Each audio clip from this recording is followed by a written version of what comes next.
Avant d'entrer dans le vif du sujet, cette édition 2012 du Prix d'Amérique s'annonce tout simplement exceptionnelle, somptueuse. On a rarement vu ça ces dernières années. Le plateau est vraiment de qualité, avec ce que j'appelle en fait le triangle des Bermudes, c'est-à-dire la présence de cracks, qui pour moi sont au nombre de 3, de champions et de très bons chevaux. En ce qui me concerne, j'ai choisi de vous parler de Maharaja, ce Suédois âgé de 7 ans, qui fait partie de mes 3 cracks de la course.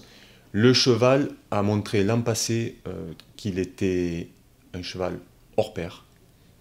Il revient dans son jardin, Vincennes est son hippodrome de prédilection. Il a connu des soucis, c'est un cheval qui a connu des soucis à répétition, avec notamment des problèmes locomoteurs, abcès au pied, infection de la gorge. Le cheval a fait sa préparation en fait tout au long de l'hiver en Suède, en courant gentiment. Fin de course très prometteuse.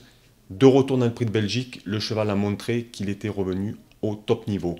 Il a forci. Stéphane Ullmann a dit que le cheval avait travaillé très dur en amont. Il fait du light maintenant, contrairement à Ready Cash qui lui avait travaillé en light et fait sa course. Les deux chevaux ont eu des préparations diamétralement opposées, mais ce sont 2 cracks. Est-ce que Maharaja peut prendre sa revanche sur Ready Cash? Je ne pense pas. Le cheval a été battu 2 fois par Ready Cash l'an passé. Prix d'Amérique, Prix de France.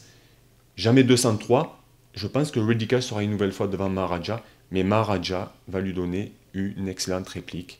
Il devrait terminer 1 et 2. Dans ma sélection, vous l'aurez compris, Ready Cash, le tenant du titre, en tête.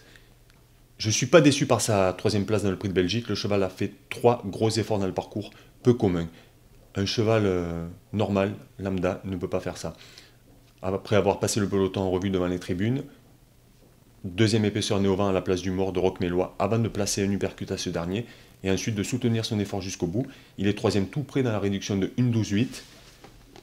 Le cheval devrait conserver son sceptre, je pense. Maintenant, Maharaja va lui offrir une belle résistance. Je le place en 2, je ne reviendrai pas sur Maharaja. En 3, mon 3e crack, Timoko. Le cheval a connu des petits soucis, la maladie de Lyme, tout ça. C'est un cheval qui est capable d'avaler la montée, il est capable d'aller très très loin, il va émousser la pointe de vitesse de certains de ses rivaux. Je le vois 3e au passage du poteau. Severino en 4. Severino, en revanche, lui, risque d'être un peu loin au départ. Or, le Prix d'Amérique, ce Prix d'Amérique-là risque de se jouer dans les premiers mètres de course, en tout cas à l'amorce du premier virage.